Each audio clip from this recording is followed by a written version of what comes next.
Hey guys, Andy here. I just want to give you guys a heads up real quick. This is a theory that I've been thinking about for a couple of days. I'm just giving you a heads up that this is going to be about a 10 to 11 minute video, but I hope you guys enjoy, as it's something that I found terrifying about Subnautica 2.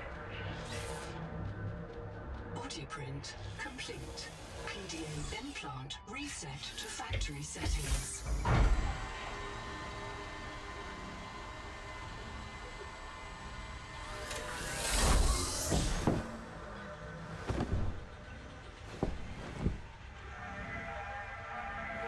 Warning. Atmospheric pressure. Alright, so this video truly begins with what the whole your PDA has been reset, as you saw in the first clip after the intro. A theory has been brought to my attention to where someone was like, the cicada has actually been here longer than what we might have been told. And for those who have already played Subnautica and beat it, this might bring new light into something you may have not even thought about. So this doesn't start like Subnautica 1 or Subnautica Below Zero does. It says you have been printed and your PDA has been reset. Why was it reset though? Because once you progress through the story, you'll learn that every time you die, you are reset. But not in the sense that you would think, right? No, you're probably thinking, oh, you just get regenerated into a new body with the same memories you have. But as you progress, it says that you have the chance, depending on what you did in that previous life, to be restored to like a backup time, like kind of like a computer would be, in the sense that you would be reset to a point where your memories of what happened before you died could be deleted, essentially. Now, that's kind of a scary thought, because what if that is true for your character, regardless of who you pick as your main character, as the character that you would go through the game with? Like, what if the cicada was here longer than expected? Because this game is supposed to take place 30 years after Subnautica Below Zero. It even hints at Subnautica Below Zero and the effects that that story had on this game. So what if the cicada has only been here for maybe 5 years? Or what if it's been here for 10 years, 12 years?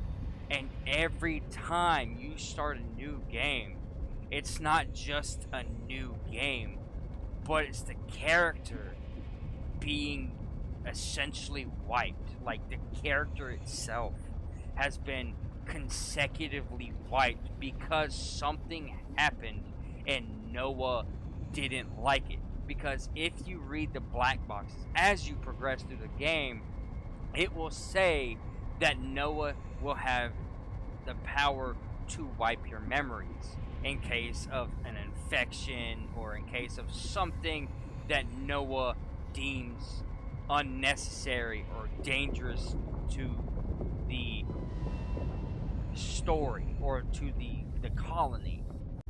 This even goes to this. Like, what if this is you?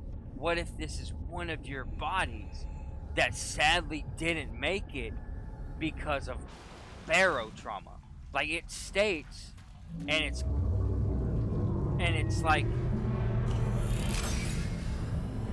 it's here, right? This is where you spawn in. You spawn in here. So what if this is you? Now, there is kind of a contradicting thing to this theory. But I mean, seeing how the Noah has so much like intellectual power and manipulative power, the only contradicting thing to this theory is the life pod. Where are the other life pods? I'm assuming most of the time you will definitely spawn in the safe shallows, right? So what happens to the other life pods? Where did they go?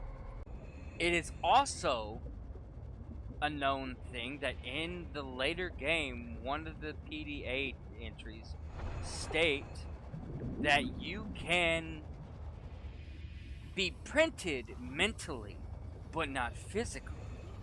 Something can stop or halt your printing, whether it be Noah or something else, because one of the colony members previously from the cicada, before the cicada even came, was stuck as a ghost in the machine, and you get to talk to her until Noah essentially loses data capabilities to the point it can no longer talk to you, or she can no longer talk to you. Because think about it, Noah is an AI companion, as you could say, so it doesn't know right from wrong. It has a directive. Its directive is to uh, essentially get you to do the task it sends you to do the things that it is programmed to get you to do. So, with that being said, how many times, like, let's say you found something, like a previous you has found something, right? And it was so detrimental, so off the the beaten path that Noah was like, no, you can't have these memories. Like how many times has that happened? How many times have you truly been reprinted? Another thing is that essentially there's an approximate estimation of like 27 years. 27 years that this colony that you find scattered around, finding their black boxes, finding their PDAs, of failure after failure after failure. And again, that doesn't happen overnight. All these things happened over the course of at least a decade. So, how many people truly didn't get reprinted, right? So, like, it mentions a few as you progress through the story, just a handful. I don't know the exact number. I'll have to replay the game again, and I'm okay with that. But that's 27 years of people being on Proteus, getting killed, reprinted, changed, like mentally changed, things happening out of their control. Them finding things that Noah deemed unnecessary to keep. And it wasn't just Zip. There was more. There was more deaths, more things that we don't even know about. There's people that we don't even know about. And of course, Subnautica 2 is only a week or so old at the time of me recording this. And I thoroughly believe we're going to learn more. But at this current rate, it sounds like Noah knows more than it's leading on. And that right there is terrifying, because it can withhold information that it doesn't deem necessary, or it can withhold information that it deems too dangerous for the player to know. Because, like I said, it can reprint without a conscious. It can reprint without having to feel like it did something wrong, because it is an AI unit after all. But with that, I would love your input. I would love everyone's input on that theory, because I'm not the only one who's covered it.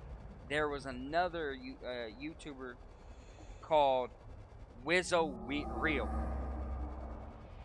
who goes more into depth than I do.